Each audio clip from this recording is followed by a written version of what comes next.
and good morning and welcome to your virtual art class. I hope you all had a wonderful weekend and you're ready to get started and creative. Today we are going to talk about your Square One art project and get started with that. We're going to talk about words like abstract art and look at some examples of what we're going to be creating. But first, before we get started, let's do our mantra. And remember, our mantra is something that helps us focus on things when they might be difficult or when we really just need to focus and concentrate. Just prepare us to do something. So here we go. Repeat after me. I am an artist. I create with my hands. I create with my head. I create with my heart. I can create anything. All right, so let's go create our Square One art projects. Like I said, we are going to be looking at a slideshow here that will show us the examples of what we're going to be creating, and it will teach us about a new term, abstract art. So what I'm going to do here is share my screen with you, and hopefully I can do that right away. There we go.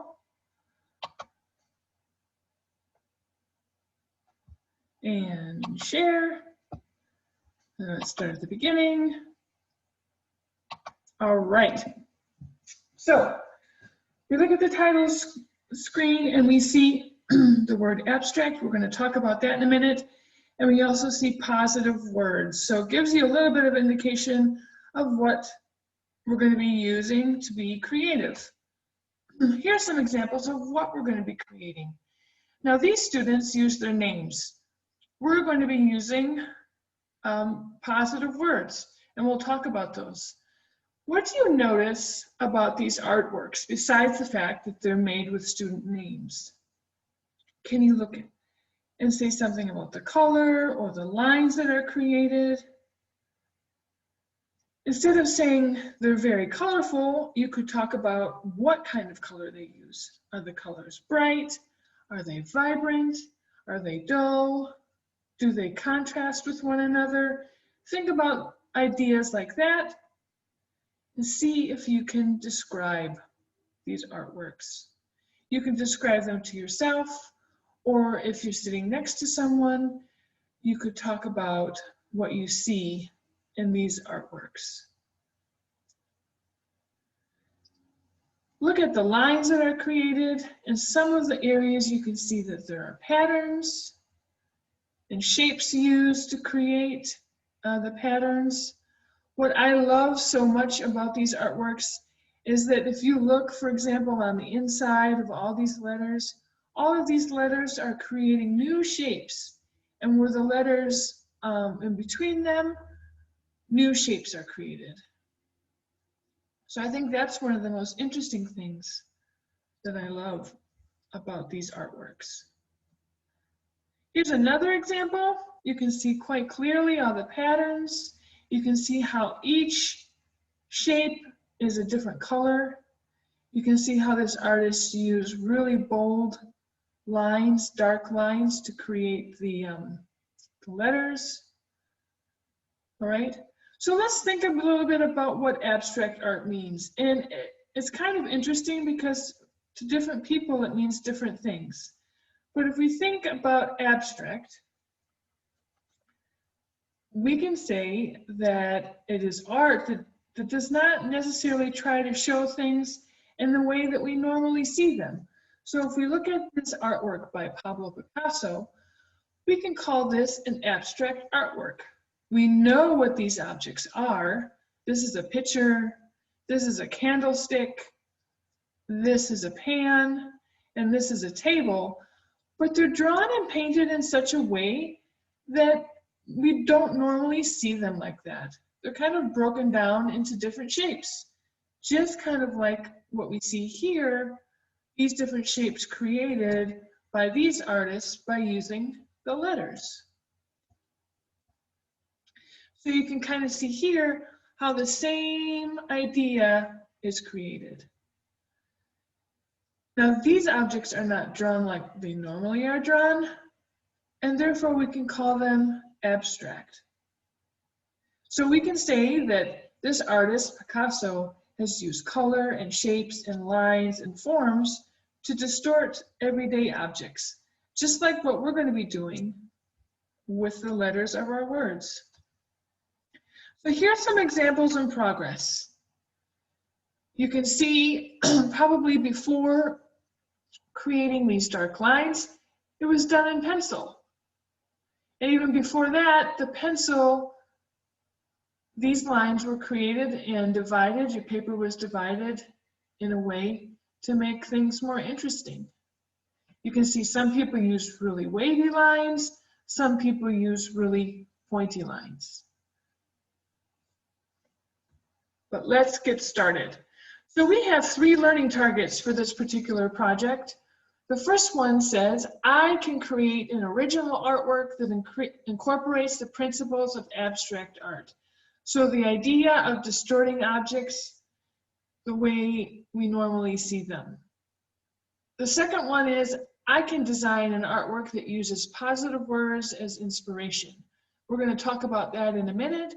And finally, I can create an artwork with a variety of materials that is colorful and takes up the entire space.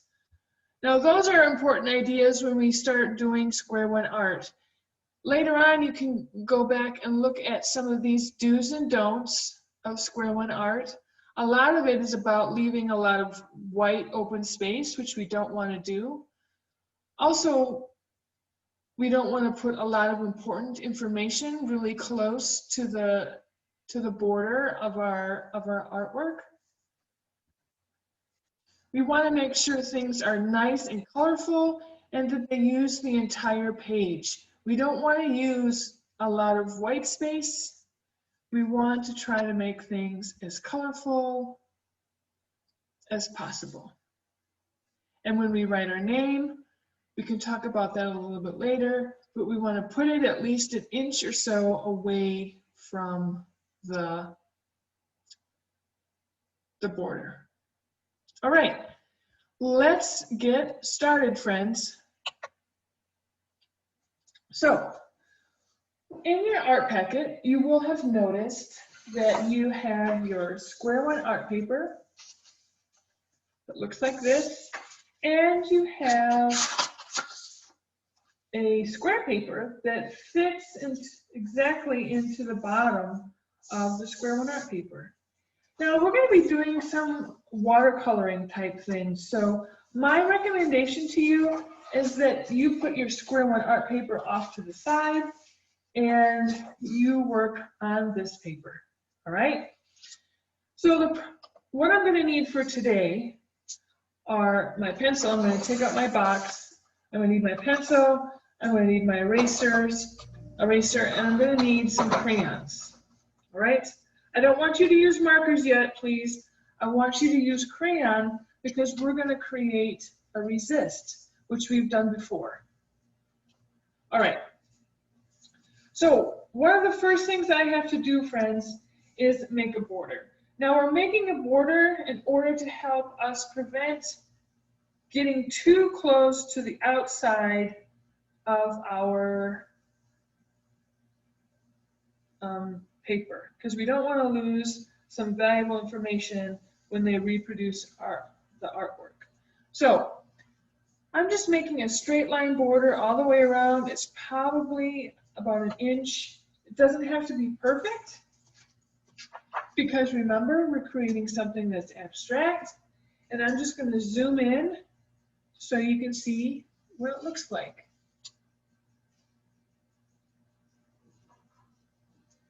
All right, so what I want to enforce here or emphasize is I try not to draw too dark right away, okay? When you're working, make sure that you're drawing light until it's just right, is a little saying we have. So once you have it the way you want it, you could make it darker or you could just leave it like that. If by chance you have to erase something, what I always tell my students is make sure you're holding where you want to erase on either side. And you want to take your eraser and just erase there. And if you have to erase somewhere else, you can move up there. But if I try to erase without holding both sides, you can see I start to wrinkle the paper and the paper starts to move around. So what you want to make sure of is really securing that paper on either side when you start to erase. All right, so there's my border. What I'm going to do now is kind of give myself, I'm going to make some dashes here and here. And what I've done here is I've given myself kind of an idea of how I want to draw my line or divide it up, all right? So that's going to be the very top part. We're going to divide it into 3 areas, all right? So just so you know, I'm using the top third of my paper, all right? So I'm going to draw a pointy line. I really seem to kind of like the way that happened, or the way they did that. So I drew a kind of zigzaggy mountain line, all right? Now I'm going to divide this area down here.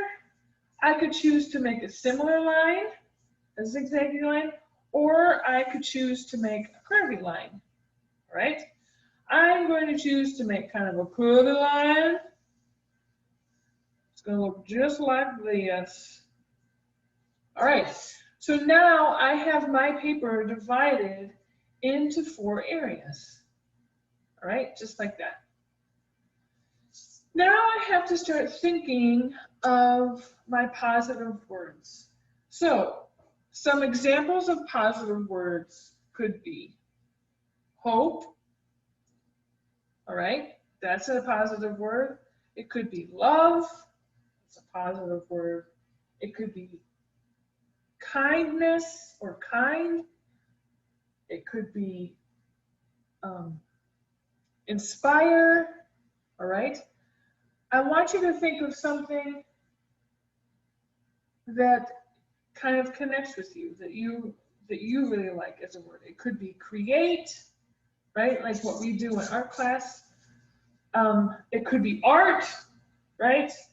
It could be music. But I would like you to choose a word that is positive. Could you use 3 different words? Yes, absolutely. You could use 3 different words. Could you use one word at the top, a different word in the middle, and the same word that used the top on the bottom? Yes, absolutely. You could do that, all right? Could you use your name?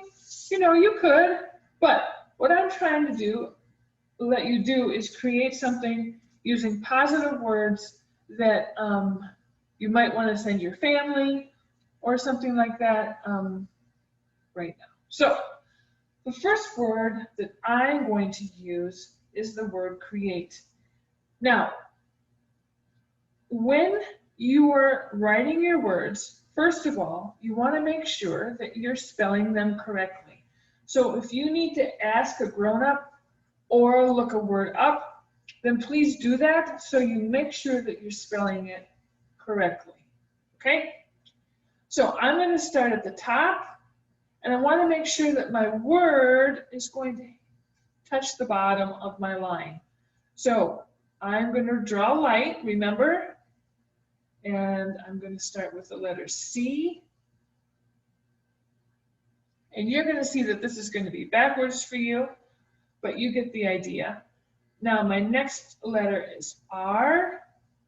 And notice how I have the top of my letter hitting the top of the line and the bottom of my letter hitting the bottom of the line. So you can see I have created a shape here, and I've created a shape here, and this has also created a shape. All right. Here is my letter E. Oops, I have a little bumpy thing on the bottom. Right, just like that.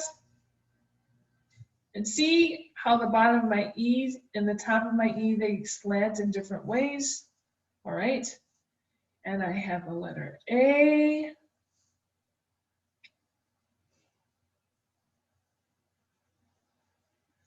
And here's my letter T.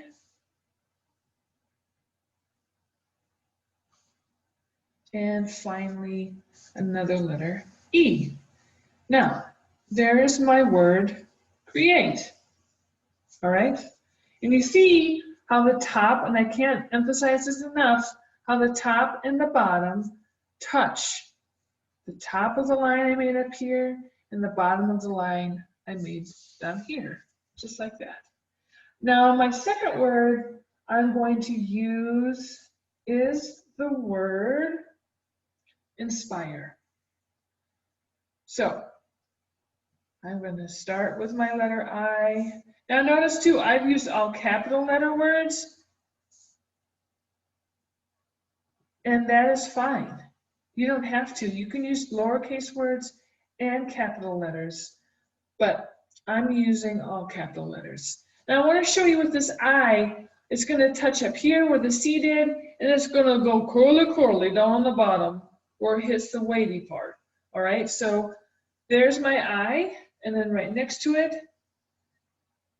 is my N,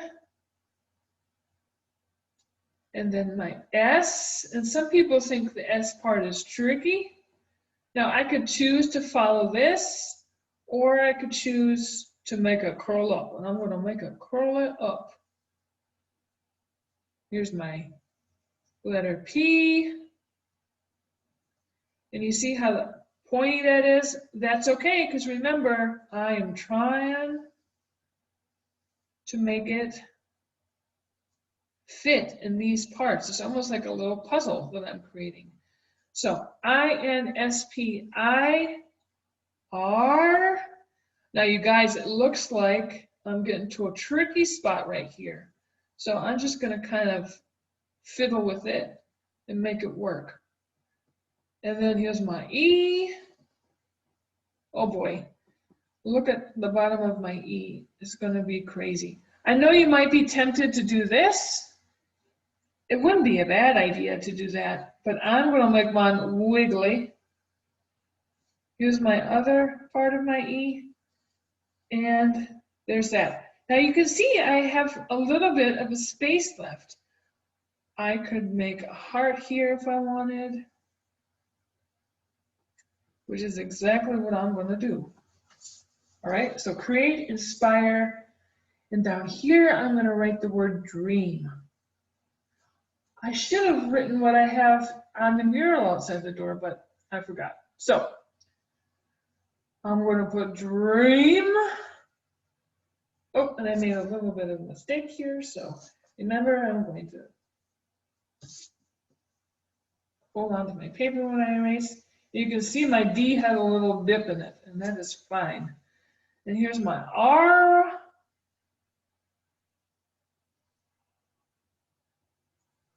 Oh my gosh, I think this E is going to be cray cray. Here's a big old E.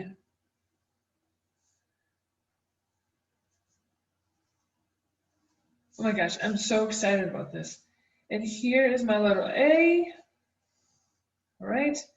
And finally my M. And just the top of my M, the tippy tops, are gonna fill that up. So now I've written this all out in pencil. All right. I could fill little things in here. I could put more hearts if I wanted to. I'm not going to do that. All right. I'm just going to leave it like this. Now, once you have all of your words written, I'm going to search in here for a dark crayon. I'm going to just dump them all out. Now, I'm going to use my black crayon. I think that would be a great idea. However, you could also use something like your beautiful color. That's what the color says, beautiful on here. Or you could use your blue violet crayon, if you have one. Or your violet, just your plain violet. Or a darker green. Or brown. Should you write it in yellow? No, it's not dark enough, all right? So I want you to choose a nice dark crayon in order to outline all of your words. Could you use a different color for each letter? Yes, as long as they're dark. Could you use each word a different color? Yes, as long as it's dark. So blue, a black, blue, purple, turquoise, violet red, all right, brown. These are all really great colors that you can use. Really dark green, okay? These are great colors that you could use to outline with. Colors you don't really want to use would be green, yellow, yellow, pink, this peach color, probably not white, also yellow green, okay? And also kind of orange, yellow orange, all right? So just try to stick with your darker colors to outline. I'm personally going to use all black. Now, when you're outlining, what I want you to do is make sure you're doing it dark, all right? So I'm pressing nice and hard. I'm just going to use all black to outline all my letters. You can see how dark and how hard I am pressing, all right? And everything is starting to show up nicely. Remember, we are not using a marker to do this, all right? Especially if you have a Crayola marker, because we are going to be using some watercolor, just like that. So you need to use something more permanent, like a crayon, and a crayon will create a resist with your watercolor. So we also want to make sure we are, oh, I just broke my crayon, I'm pressing so hard, and that is a-okay. We want to make sure that we're also getting the lines. So not just the letters, but also the lines that we've drawn, which also means the border that we've drawn. All right, so I'm just going to continue to do this until I have it all colored. All right, now this is as far as I really want you to get today. Just drawing out your idea and then tracing it over with your dark crayon. All right? So I'll continue with this and finish it, and you can see it the next time I see you on Monday. All right, friends, we are going to end our class today with a mindfulness exercise. So everyone make sure you have some space. You can either stand up or sit down, it's up to you. What I want you to do is put your arms out, really stretch them out so your fingertips are reaching out. You're trying to touch both sides of the room at the same time. Feel that stretch. And 1, 2, 3, clap, and rub your hands together. And now put your hands on your belly. Feel the warmth. Take a deep breath in. Take a deep breath out, let it out. Stretch your arms out again. Stretch them, stretch them, stretch them. Feel that stretch. Wiggle your hands a little. And 1, 2, 3. Clap. Rub your hands faster. Really make some heat. That is energy that you're creating, friends. That heat is energy. Put it on your heart. Give your heart some energy. Take a deep breath in. And let it out.